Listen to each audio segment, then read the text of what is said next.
Welcome back to Axis Anime. My name is Henshin Ikeda, and today I'll be doing a walkthrough review of Majestic Prince Episode 1. And again, I'll hold my final thought and rating at the end of the clip, so stay tuned. But let's dive right on into this brand new anime series. So we open up this anime series, as well as this episode, with a space battle. I shit you not, friends. We're in a space battle. We're in the front lines. Does it get any better? No, it doesn't. But anyways, yeah, it could. I could have my own damn mecha right in front of me. Just like a giant Gundam unit. Sorry, didn't mean to go there. But anyways, we open up this episode in a space battle, and we're in the front lines, and I love it. Now we're introduced to what appears to be the alien race. They're called the Wulgaru, W-U-L-G-A-R-U. I believe that's how you spell it. I don't really care how to pronounce it because we don't even get to see what the aliens look like technically, but they're called the Wulgaru. Now the Wulgaru ship is now destroying a transmission satellite.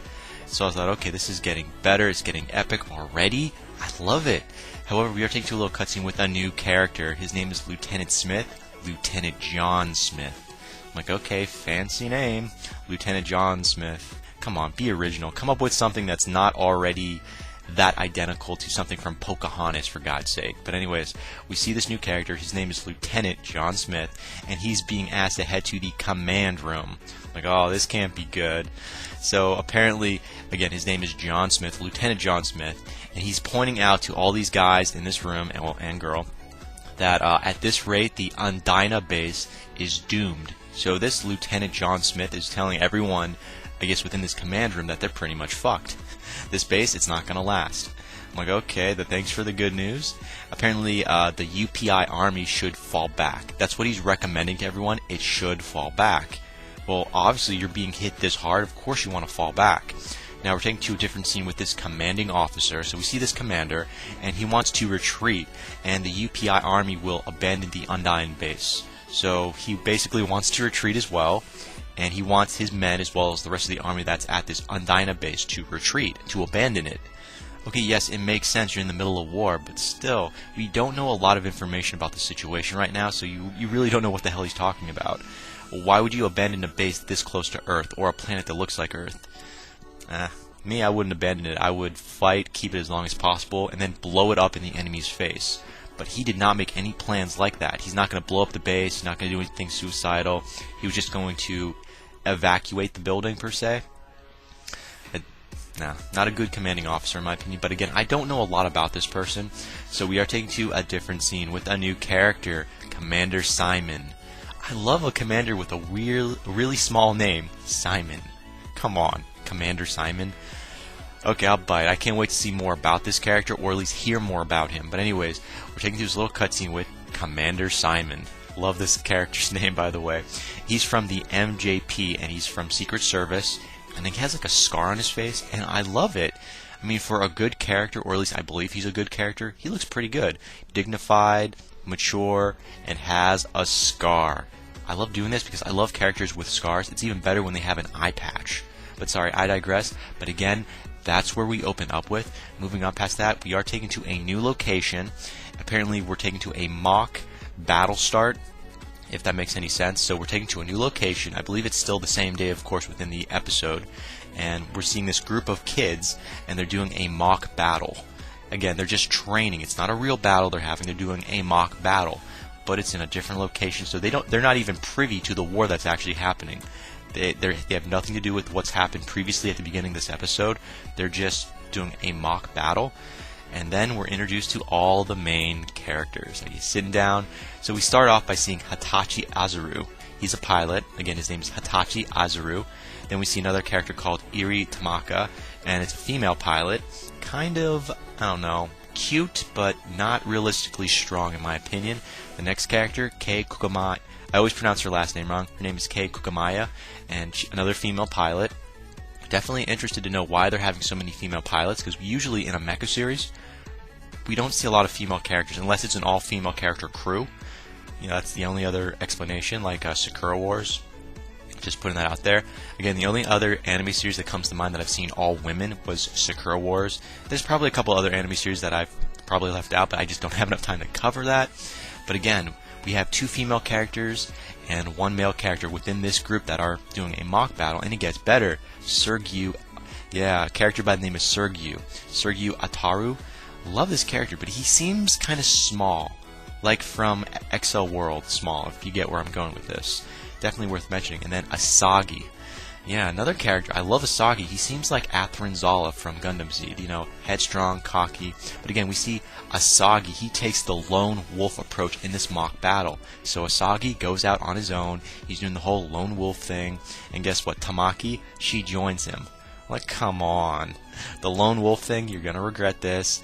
Apparently, the plan between these two is to draw out the enemy. So they want to draw in close the enemy in order to get a better target on them of something along those lines. It's somewhat of a good plan, but you know what? Units 1, 2, and 3 are shot down, and they're just freaking morons. So these kids have already been shot down. So Asagi, you pretty much botched it on this one, but you know what? Hey, this is the first time we get to see you, so I'm not gonna, say too much about you. Still, the lone wolf approach, I wouldn't have gone that way. But still, you have balls, that's all I can say. Now, apparently this group is called the Team Rabbits. I'm like, okay, Team Rabbits. Interesting name, and I was like, okay, Team Rabbits. That's not a realistic name for a freaking team. Someone calls you Team Rabbits, small, it's the first thing that come to mind. Rabbits, small, tiny, you guys are pathetic. Or maybe you're just lucky. I don't know. But anyways, they're called Team Rabbits, and they have the worst score among the mock battles, which kind of sucks. And they're also being referred to as the Fail 5. So not only is their team called Team Rabbits, they're called the Fail 5. I'm like, okay, unique name, but still. So on and off throughout this review, if you hear me calling them the Fail 5 or Team Rabbits, at least you know who I'm referring to. Still interesting nicknames. Now apparently they're getting yelled at by this female instructor for having the low score per the semester, if that makes any sense. So during the semester they have had the lowest score. As soon as you hear the word semester, you can tell they're at an academy. They're not really at a military facility of some sort. They're actually at an academy. Probably a military academy, even though I said not a military facility, because these are just kids. So okay, at least we know they're in school still. That kind of makes sense in my opinion. But again, they're being yelled at by their instructor, which is definitely worth mentioning because it was a funny scene, be honest. Now we are taking to a little cutscene in the lunchroom. Apparently the Fail 5 are discussing their future prospects, which is blah. We don't want to hear this right now. Too much information that we don't need to know. But again, they're in the lunchroom. All 5 of them are talking about their future prospects to an extent. Nothing too in detail, of course. And we're moving on past that. Now the instructor, her name is Suzuki's. Now Suzuki's has a meeting with, guess, you ready for this one? Sasuke, who is, again, she's the instructor of this academy, has a meeting with Commander Simon. I know, right? Oh, this get better. Apparently they will be participating in an Undyne evacuation plan. Apparently, again, the base, if you remember correctly from the beginning of the episode, it was called the Indina base. Apparently they're going to be participating in the evacuation plan of that particular base. But with Team Rabbits, these kids are going to be part of the evacuation plan. Why? It doesn't make any sense. They seem so damn young. Are they experiments? Are they like superhumans? Come on, throw me a frickin' bone here. Why does the worst team among the academy have this much responsibility? I'm sorry, it doesn't make any sense. But apparently we are taking to a little cutscene, and the Fail 5 are boarding a ship with 5 new units on board. Definitely worth mentioning because these are custom-made units to their own DNA. Wow. Definitely love the approach. You have your own mecha with your own DNA code inside of it, and it reacts to your own DNA to however you feel. Definitely something worth mentioning. Now, the name of their brand new ship is called the Gondinian. So the Gondinian, I'm like, what? Why would you call a ship the Gondinian? That don't make any sense. That's a stupid name, but you know what? The ship looks beautiful. I love that red, kind of like the red flare it's got. It reminds me of Outlaw Star with Gene Starlin, the ship they rode, the Outlaw. I love it. It's got that great appeal. Now, speaking of this new ship, we're taking on board the ship, and these students of this academy, the Fail 5, yeah, they have a new formation, a new game plan on how they're going to approach the evacuation. Because this mission has to be taken very strongly, not lightly. It cannot be taken lightly because these are real lives they are dealing with. So Sergio is going to be the gunner, while Kay is going to be the control unit. Now, as soon as I hear control unit, that tells me that someone's going to be in the background feeding knowledge, or should I say coordinates, data information to all of her other teammates. So she's not really going to be fighting. So Kay, you've got the easy job. plain and simple. Now as for Tamaki, okay, Tamaki, you're just a booster unit. When I hear booster unit, I expect someone to say supportive character or someone that can fly really fast in a mecha probably. But again, interesting names, but we don't know if their mechas have their own name. Like, does Mecha 1 is called something else? We don't know. I think they're probably going to name it something else later on throughout the series. I don't know, but I can't wait to find out. As for Asagi, Asagi is the forward unit. I mean, come on, that was obvious. Asagi, he was the lone wolf. Of course he's going to be in the front lines. So, Asagi, you're in the front row. So this is definitely good news in my opinion because I love this character. Now, Izuru is the team leader. Are you fucking kidding me? This kid doesn't even look like a serious player. Asagi looks like the leader in this group. Asagi or Kei, one of the two. But Izuru, you're the leader? What? And eventually the ship does depart after they get their formation orders, which I thought was kind of bland because that's it. Just the 5 of them. No backup support, no real adults. Just kids holding hands, fighting. And new units they've never tried. And by the way, they've never been in a real battle, which is what had me on ends there. I'm like, wait, they've never been in a real battle? How the hell were they chosen to be picked into saving all these people from this evacuation? It did not make any sense. However, we are thrown with a little bit of information about the mission in general. Apparently, the GDF's fronting... Let me repeat this one more time. The GDF's frontline base is under enemy attack in general, and the objective right now is to evacuate and abandon the base. That's their main goal right now, just to buy time. So these kids are just a diversion. They're not supposed to save the base. They're supposed to cover for them so they can escape. That's it. That's all they were supposed to do, plain and simple. And apparently, to save the people that are inside the base, it'll take 3 hours to evacuate them. However, it's being told by command that in about 2.5 hours, the base will fall. So if these kids can't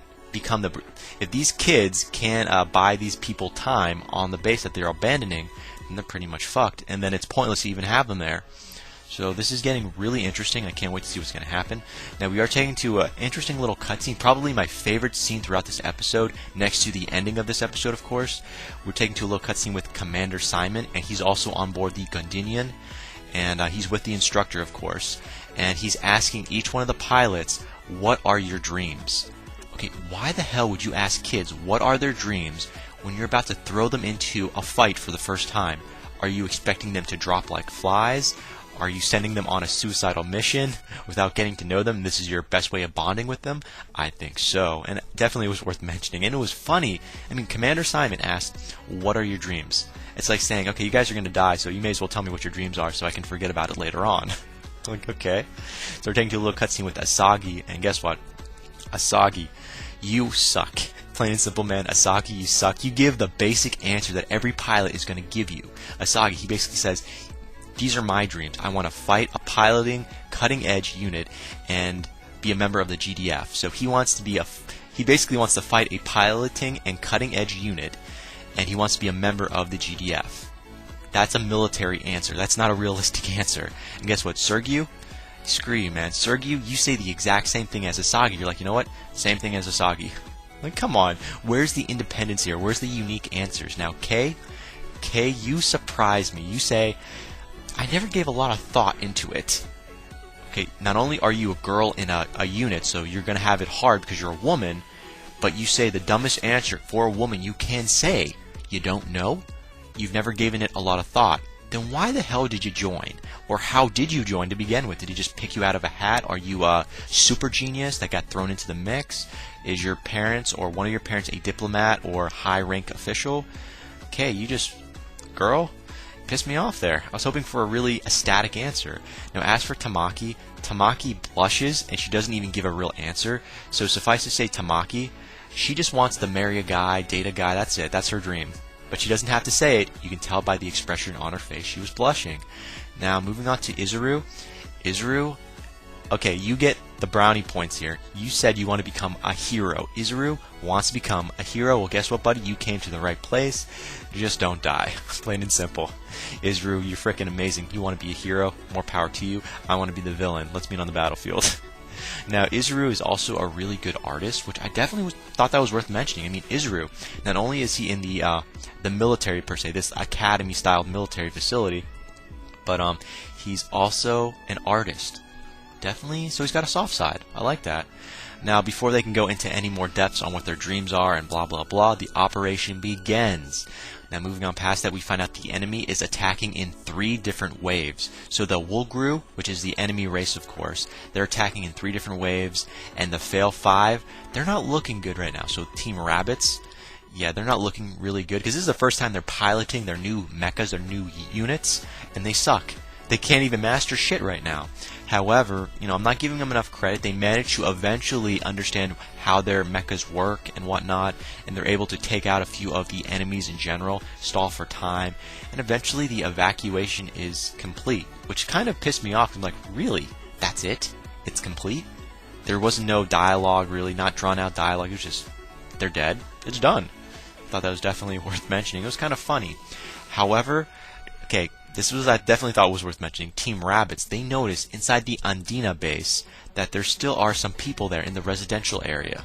So even though they were given the order to bail out by Smith, yes, Lieutenant Smith is there, he's monitoring everything, and he's telling Team Rabbits, okay guys, your job is done, retreat, get out of here. And it's too late, you can't help these people that are in the base, we have to pull out now, we're under attack, we have to go. I'm like, wait a minute, so the Fail 5, they've been ordered to return even though they see people on board the Andina base. That makes no sense. It's life. You're supposed to save people even if you're about to get fucked. Seriously. I mean, that's just me. Now, Izuru, he literally goes all hero on us. So Izuru, he hears what's happening, he hears the order, but he's questioning the order. He's like, no. These people are here, we have to do something. Now, the more time that Izuru takes in deciding on what to do next, the enemy is getting closer, and eventually it's too late to return. Yes, Team Rabbits cannot return now thanks to Izuru. Izuru, you screwed the pooch, you didn't listen to orders. So technically you should have got like a demerit or something for not listening, but because you did not listen, now the enemy is too close for you to return, so now it's about to get interesting. Now the enemy is approaching, of course, and guess what? Izuru goes apeshit on them. This is Izuru. He changes altogether like something from Gundam Seed. He's like a coordinator, and then all of a sudden his seed is broken. This is Izuru. He changes into someone else, and he goes apeshit on the enemy. And there's an amazing musical background with how he's attacking these enemies, and I love it. Izuru is on freaking fire, and the music is right there, and I love it. I love it. And eventually the enemy they're done. The enemy starts to retreat, and they retreat to Jupiter. So the enemy known as Woolgru, the Woolgru retreat to Jupiter, and they give up the base. They don't even bother attacking the base, they just retreat. Apparently the base, which is called the Andina base, was supposed to be abandoned. The military, they weren't expecting a victory. They were evacuating the base. And these kids, well, Izuru in general, not so much everyone else, but Izuru saved the base. Now the base is under the military's control yet again. And that's where the episode ends. As for final thoughts, well, first of all, I love this team matchup for Team Rabbits. You've got 3 guys and 2 girls, definitely different. Usually there's only 1 girl and, 4 guys, or, 2 guys and a girl. Never 2 girls and 3 guys, usually in the mix. You see some anime series that are like that, but I'm just putting that out there right now, mecha-wise. It's been a while since I've seen at least 2 girls in a mix with 3 guys, 2 of which look good. But Sergio, you look kind of pathetic as a gunner. I know you're like the sniper per se, but I don't like you, man. You remind me of that character from XL World way too much. Moving on past that, who are the Woolguru? We have no idea what this race is. Are they human? Are they alien? Like, do they have different color skin, tentacles? We really don't know. Are they just another human race in outer space? I believe so. But again, that ends it for my final thoughts.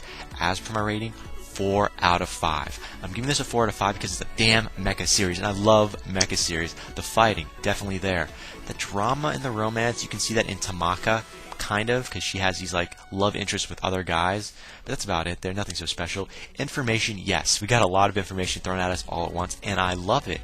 But again, final rating, 4 out of 5. And that is it for my walkthrough and review of Majestic Prince Episode 1. Definitely comment down below, let me know, thumbs up, thumbs down. Definitely subscribe, check me out on Twitter, and follow me if you like. But again, guys, let me know what you thought of this episode, and let me know what you think's gonna happen in the next episode that's coming out. But again, guys, that ends it for now, and I gotta hit the bricks, and I gotta go. And before I go, I gotta say it, and I always say it. You can't stop the access, but you can watch the feed.